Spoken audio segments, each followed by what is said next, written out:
दरम्यान राजन साळवींचे कट्टर विरोधक मानले जाणारे सामंत बंधूंनी देखील साळवींच्या पक्षप्रवेशाला संमती दर्शवली, तर ठाकरेंचे माजी खासदार विनायक राऊतांनी साळवींवर टीका केली। आज भारतीय जनता पक्षाने त्यांना कायमची दारे बंद केली।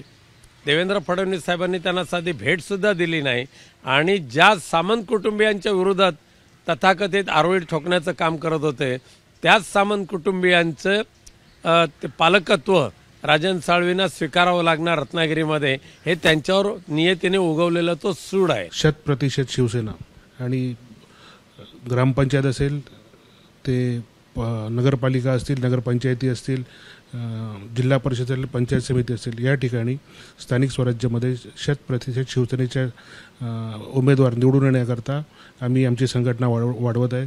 त्याच्यामुळे पाठीमागे काय झालं ह्याच्याशी काही संबंध नाही। त्यामुळे त्यांचा होणाऱ्या प्रवेशाला माझं पूर्णपणे पाठिंबा आहे, उदयचा पण देखील पूर्ण पाठिंबा आहे।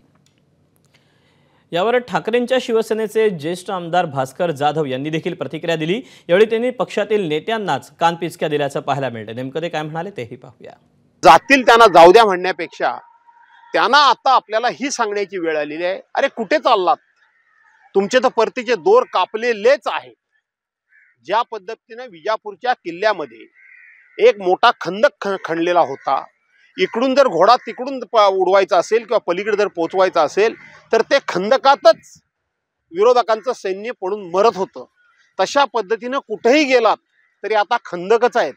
त्या खंदकात पडून मरण्यापेक्षा इथंच थांबा, इथेच लढा, आपण लढू आणि पुन्हा एकदा बाळासाहेबांची पुण्याई उभी करू। एबीपी माझा, उघडा डोळे बघा नीट।